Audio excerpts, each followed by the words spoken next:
Well, good morning.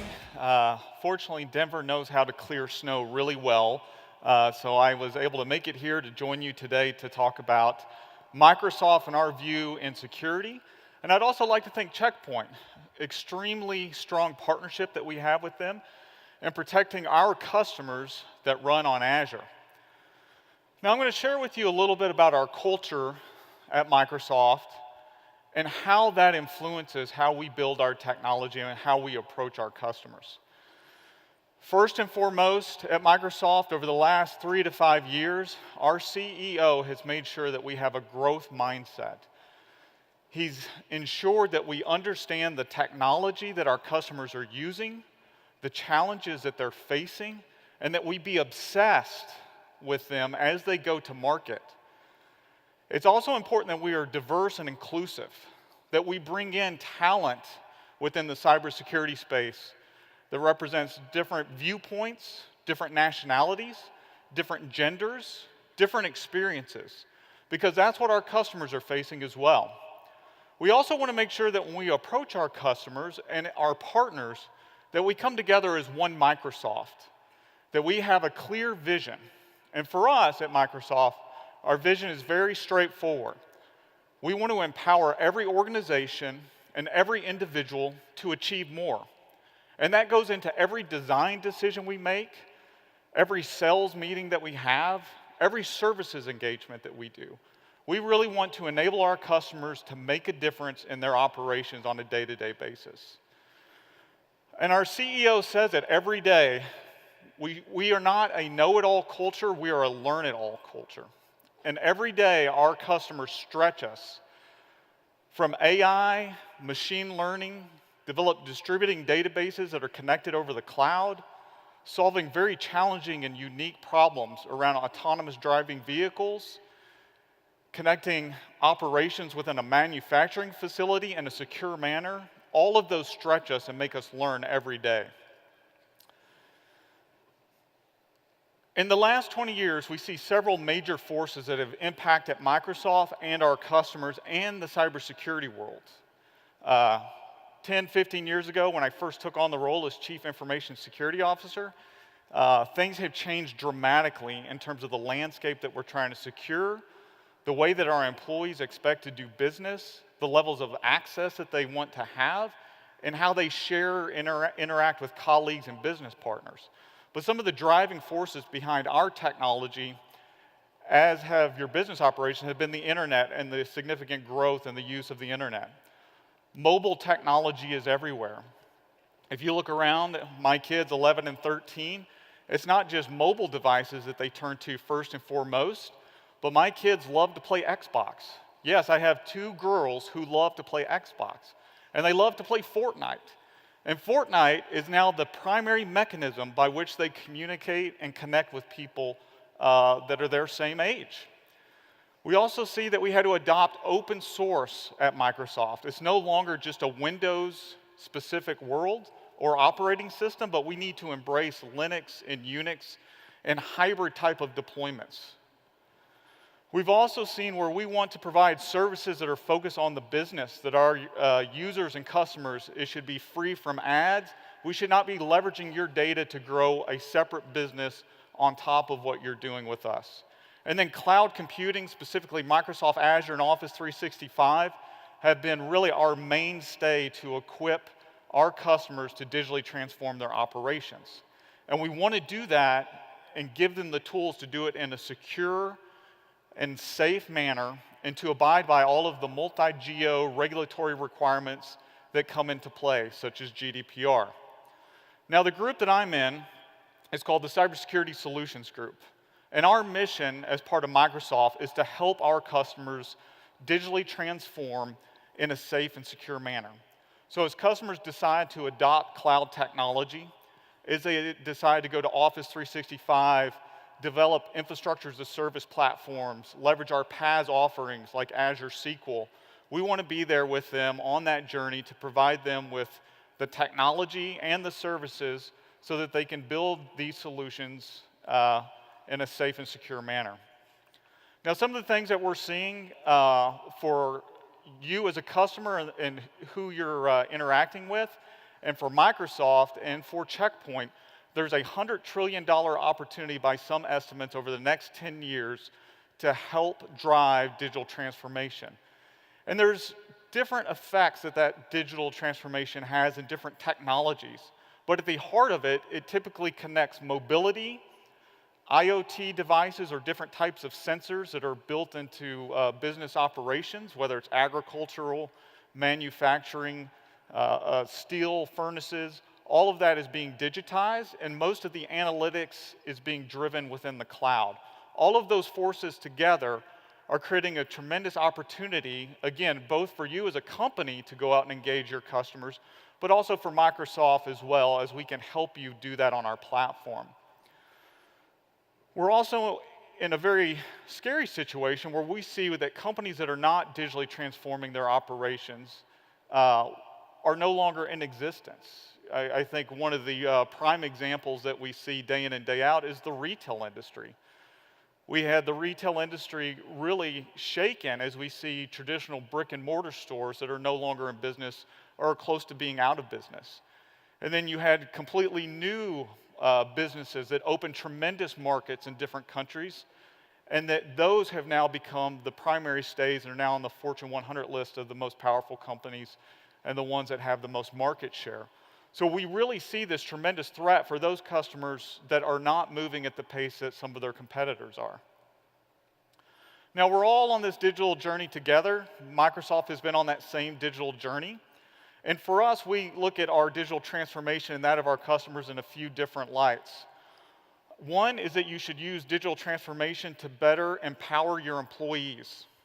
So I've worked in organizations where for me to share a sensitive document with a colleague of mine in a different country took about 14 different steps, required about 3 different approvals, and it was much easier for me, and I hate to say this as a security professional, but to use an unauthorized service that allowed me to do it without getting the approval of my security teams. We don't want that to happen. We want to be able to empower employees to engage, share documents, and to do it in a way that you can track, share, and the security teams can layer on controls to make sure that all of that data stays within the geographies that they're required to, that you're able to revoke access as you need it, and you're able to identify threats quickly. Similarly, we want to build operations that allow you to engage your customers. So traditional customer engagement, again, is going to the web, it's going through digital media, and we want to be the platform that allows you to do that. Now, as customers move sensitive operations and sensitive data to the cloud, security becomes a prime concern. And I think, as we heard, Checkpoint has several great solutions that we partner with them on. In addition, I truly believe that much of our technology, which I'll talk about briefly, enables you to actually do a better job of security leveraging the cloud. We also look at optimizing operations and then transforming products so that they have increased value for your customers at the right cost point so that they'll be happy customers and stay longer. Now, how do we do this? So I'll give you just a glimpse of our scale. We have a secure foundation built on our data centers that we run and operate across the world. We have over 100 data centers spread across the world where you would store and process your data. We have significant physical and technological security controls built in. In fact, we operate more data centers across the globe than Google and AWS combined. And the reason that we do that is because we think data sovereignty and the location of your data is extremely important. If you're operating out of Latin America, you want your data to reside in Latin America. If you're operating out of Europe, you want that data center to operate within the cloud, but to be resident within the data centers in your country. So it's very important for us. We also have a massive footprint in terms of the amount of traffic and telemetry that we see and how we take that data and learn and drive security improvements into our technologies. So from a global scale, we have no doubt that the speed and the consumption and the amount of traffic and data that is being generated is increasing at a phenomenal rate. At Microsoft, we see 450 billion user authentications each month against Azure Active Directory. We have 1.2 billion people that are using Microsoft Office in over 140 countries in 107 different languages. So as we see people and we see attacks against this technology, we get tremendous value in being able to identify and stop these attackers and stop them before they would harm any of our customers across the entire Azure or Office 365 ecosystem. Additionally, at Microsoft, we like to talk about the fact that we do truly eat our own dog food and leverage our own technology to secure our employees, secure our partners that we work with, and in fact, Azure is the same platform that we build all of our other services on top of. So we have to do it right. We have about 114,000 employees at Microsoft, over 775 locations that we protect. In any given day, at the max level, we see about 15 billion security events that are recorded by our Cyber Defense Operations Center. So our team of 24/7 operators are required to respond and triage those. Obviously, we can't do that with humans in mind, so we spend a lot of effort and time doing security orchestration and automation. And we do a lot of that work actually leveraging some of the capabilities within our own solutions. We have a tool called Log Analytics that allows us to ingest significant amounts of data, run ML learning algorithms against those to help us automate and triage the most high-level alerts that we need to respond to. We also have 281,000 Windows 10 systems that we have to manage and protect across the globe.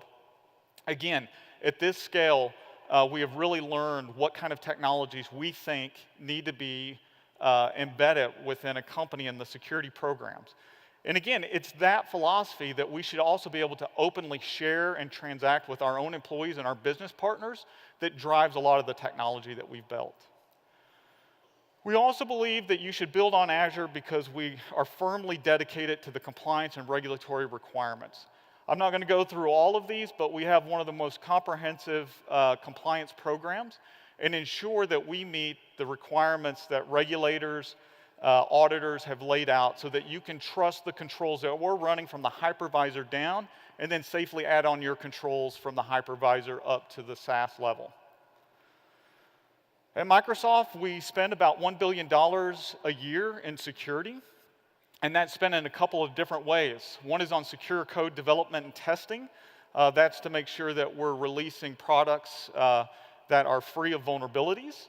It also involves our acquisition of companies and different technologies that we actually think are necessary to help you protect Office 365, Azure, and the applications that you build within Microsoft. In fact, we do have a very strong presence in Israel and some of the companies that we have acquired over the years. One company called Secure Islands that allows you to actually auto-classify Word, PowerPoint, PDF documents and label them with the appropriate classification. You can do that either manually or based on what we learn about the user and their behavior, we'll actually recommend the classification. So if your CEO is sending an email or a document to your board of directors, it will automatically classify that document as highly confidential and apply the appropriate controls. We also have the Digital Crimes Unit, which is really our forward-facing team to try to disrupt attackers. We feel very strongly that we want to work with not only our customers, but different national governments and alliances to help take down cyber criminals that operate today. One of the best things that this unit does is that if we get a court order, we will actually take down botnets that are affecting our customers, and more than likely you are a customer of Microsoft in this room. Once we get that court order, we'll set up sinkhole servers and we'll route all of that traffic to our sinkhole servers and to stop those attacks from happening. But we also then use that intelligence to feed our products and to get that telemetry into our threat protection solutions. I mentioned the CDOC, and then we also have significant innovation centers, both in Israel and in Redmond, where we spend a lot of time doing R&D and new research. Now, when we think about our unique approach and how we want to work and partner, we think about intelligence, technology, and partners. And I'll just give you a brief glimpse. One of the mainstays for Microsoft that we've built over the last 5 to 6 years is what we call the Microsoft Intelligence Security Graph. And as I've said, all of these users across the globe are continuously under attack.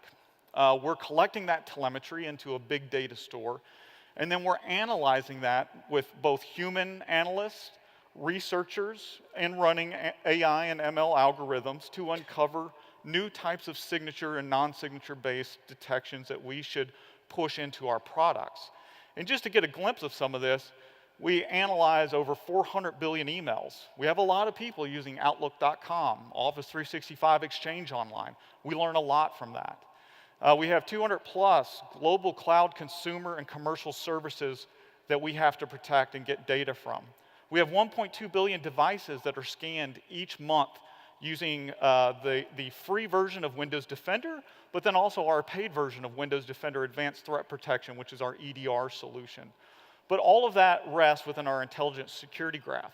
Not only do you get advantage of that as a customer of Microsoft, but we also openly share that with our partners like Checkpoint. Checkpoint can leverage API calls and combine the intelligence that they get from their solutions with the intelligence that we gather from our information to provide you with what I think is a more robust and resilient type of solution against the cyber threats you're facing. As we look at our technology, the way that we think of things, our identity and access management, you have to put more and more controls at the authentication layer. As you move more services to the cloud, and your traditional network environment begins to erode, you really need to focus on authentication. We have a lot of technology and focus on information protection, using digital rights management to protect documents, giving you the ability to revoke access and to encrypt documents on the fly, and to really put more of those controls within not only your security team, but the end user who has to make good decisions. Threat protection, we've invested significantly in things like Azure Security Center, Windows Defender Advanced Threat Protection, Office 365 Advanced Threat Protection. We want to make sure that we're stopping threats through email, at the device, and to our cloud services. And then finally, security management. We want to make the security orchestration and automation seamless within our technology. Security teams should be able to work within Office 365 to do the job that's necessary. They should have open APIs that they can call and pull data into their SIEM if they're doing event management. All of that, we want to equip you to do the right job. And then partners are a key part. I talked about some of the alliances that we had, and I just want to again thank Checkpoint as they are one of our strongest partners. As you begin to move to Azure, which I hope you will, or you're already there, we hope that you'll look at Checkpoint to layer on top of the controls that we have in place today, and that you can take the same technology that you're used to in the on-prem world and move it into the cloud. For us, cloud is truly a security imperative. We're seeing that the adoption rate of cloud technologies is only accelerating, and that it's really going to be those security programs that get a handle on that technology and are able to build in really that resilience and robust compliance-driven control set that are going to be the winners. And we think we have the right solution for you in partnership with Checkpoint. So thank you.